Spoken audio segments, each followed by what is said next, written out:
అదేంటి, ఎన్నికల ప్రచారం ముగిసింది కదా, ఇంకా ప్రచారం ఏంటి, అందులోనూ రాజకీయాల్లోకి అందమైన బ్యూటీయా? ఇంతకీ ఆ బ్యూటీ ఎవరనుకున్నారు? ఎవరో కాదండి, రాజకీయాల్లోకి దూరంగా ఉండే సినీ నటి సమంత.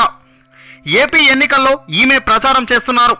ప్రచారం అంటే డోర్ టు డోర్ ప్రచారమో రోడ్ షో ప్రచారమో కాదులేండి, జస్ట్ తన సోషల్ మీడియా ద్వారా ఫలానా వాళ్లకు ఓటేయండి అని సూచించడమే. అయితే ఇది తక్కువ ప్రభావం ఏమీ చూపించదు, ఎందుకంటే సమంత వంటి సెలబ్రిటీలను ఫాలో అయ్యేవారు కోట్లలో ఉంటారు కాబట్టి. మరి ఇంతకీ సమంత ఎవరికి ఓటేయమని చెబుతుందో తెలుసా? రేపల్లె టీడీపీ అభ్యర్థికి మీ అమూల్యమైన ఓటును వేసి భారీ మెజారిటీతో గెలిపించండి అంటూ సమంత చెబుతున్నట్లు ఒక వీడియో ఇప్పుడు సోషల్ మీడియాలో తెగ చక్కర్లు కొడుతుంది. గుంటూరు జిల్లా రేపల్లి అసెంబ్లీ స్థానం నుంచి సత్యప్రసాద్ టీడీపీ తరపున పోటీ చేస్తున్నారు. సైకిల్ గుర్తుకే మీ ఓటు, నా పూర్తి మద్దతు సత్యప్రసాద్ గారికే అంటూ సమంత వీడియోలో వివరణ ఇచ్చింది. అయితే ఈ సత్యప్రసాద్కు సమంతకు ఎలా పరిచయం? ఇదేగా మీ సందేహం?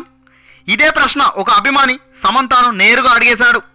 అందుకు సమంత ఆయన తన ఫ్యామిలీ ఫ్రెండ్ అని తెలిపింది. ఆయన సోదరి డాక్టర్ మంజుల కూడా సమంతకు మంచి స్నేహితురాలట. అది సంగతి. బాగుంది. ఆ మధ్య నాగార్జున జగన్ను కలిసి శుభాకాంక్షలు తెలుపుతారు. ఇప్పుడు కోడలేమో టీడీపీ అభ్యర్థికి ఓటేయండి అంటూ సోషల్ మీడియాలో ప్రచారం చేస్తుంది.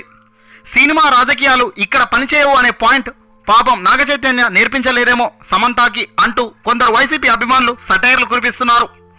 సమంత చెప్పిందనో అక్కినేని అఖిల్ చెప్పాడనో ఓట్లు వేసే అంత పిచ్చి మా ఆంధ్ర ప్రజలకు లేదు అని మా న్యూస్ 220 CEO తెలియజేశాడు. సినిమాలు వేరు, దాని అభిమానాలు వేరు, అంతేకాని వారు చెప్పడం వీరు చెప్పడం ద్వారా ఓట్లు రాలుతాయి అనుకుంటే పప్పులో కాలు వేసినట్టే. ఎంతో హోదా ఉన్న సెలబ్రిటీలు ఇలాంటి పనులు కూడా చేస్తారా అంటూ వైసీపీ అభిమానులు ఆవేదన వ్యక్తం చేస్తున్నారు. గడిచిన ఈ 5 ఏళ్ల పాలనను దృష్టిలో పెట్టుకొని మంచి వారికి అవినీతి రహితమైన పాలనకే మా ఓటు అంటున్నారు నెటిజన్లంతా. ఇలాంటి వారు చెప్పారు అలాంటి వారు చెప్పారని ఓట్లేసే అంత అమాయకులం కాదు అంటూ హెచ్చరించారు కూడా వారు.